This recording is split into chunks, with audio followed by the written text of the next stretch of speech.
Happy April Fools, everyone!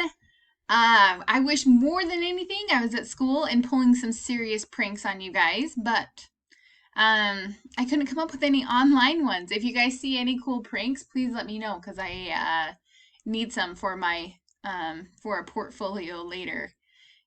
Who knows how I could torture some of the fifth grade students next year, right? Okay, I just wanted to do a quick video today. Somebody asked if I would do this to see, hopefully it'll help you guys with your assignment today. So just kind of an overview. Also, I wanted to highlight this extra credit opportunity. Read this. Basically, if you read to a younger brother or sister for 20 minutes minimum, then you can have 10 points extra credit every week. So there's just a couple things you need to do. You need to give me the book you read, the age group of the person, the number of minutes you read, and a parent signature. Write it all on paper, take a picture, upload it, because I know that we all need a little extra help right now. Some of your brothers and sisters might need extra help with their homework. Some of your parents might need help with getting your brothers and sisters' homework done.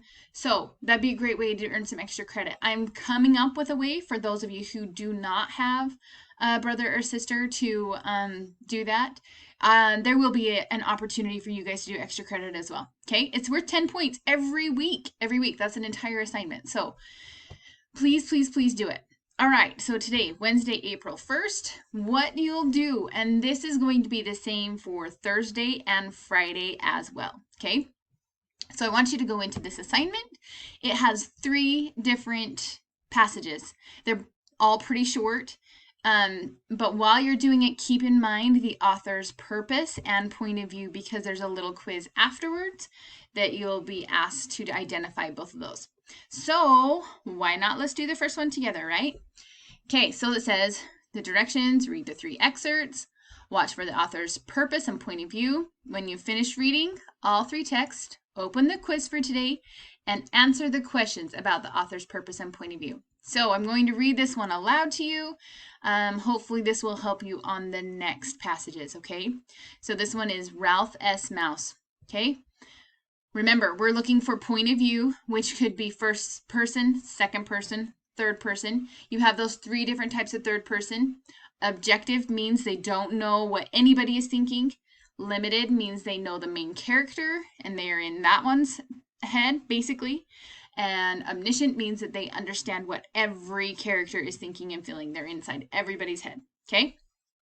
So the other thing we're looking for is the point. Nope, that was point of view. We're looking for the purpose. So are they trying to inform, entertain, or persuade? Okay? Oh my goodness. Persuade, inform, or entertain. Okay. Okay. Ralph was an unusual mouse. He had listened to so many children and watched so much television that he had learned to talk. Not everyone could understand him. Those who could were lonely children who shared Ralph's interest in fast cars and motorcycles, and who took the trouble to listen. Other children, if they happened to glimpse Ralph, said, "I saw that mouse that squeaked funny." Matt was the only adult who understood Ralph. "Yes, sir, that mouse is a mouse in a million," he often told himself. Ralph knew there were not really a million mice in the inn, although he had to admit that in wintertime the mouse holes were crowded, because his rough outdoor relatives moved inside to keep warm. Ralph's mother said they were a rowdy bunch that set a bad example for the more civilized indoor mice. While Ralph and Ryan were enjoying a commercial for a truck that could zigzag without overturning, Matt strolled into a room called the Jumping Frog Lounge and returned with a handful of popcorn. He dropped 1 kernel in front of Ralph. "Thanks," said Ralph, who enjoyed nibbling popcorn and watching television. Okay, so remember we're looking for point of view. So first thing you're going to do is look at the pronouns. What type of pronouns are being used? I don't see any I, me, or my, right? So we can kind of eliminate first person. I don't really see any you or your, so that means we can eliminate second person. So now we got to figure out which type of third person it is, okay? So can the narrator see into everybody's thoughts or just Ralph's? What do you think? So, right here it says Matt was the only adult who understood Ralph. Ralph knew, so you know right here that it says that Ralph, you know what Ralph thinks. Let's see, what else?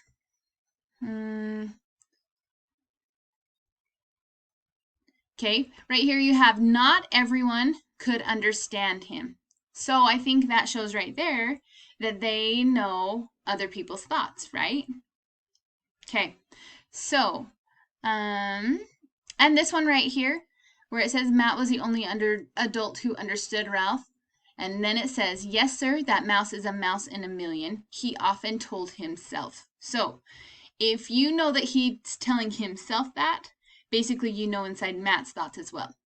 So I think right there we can prove that we know at least Matt's thoughts and we know at least Ralph's thoughts.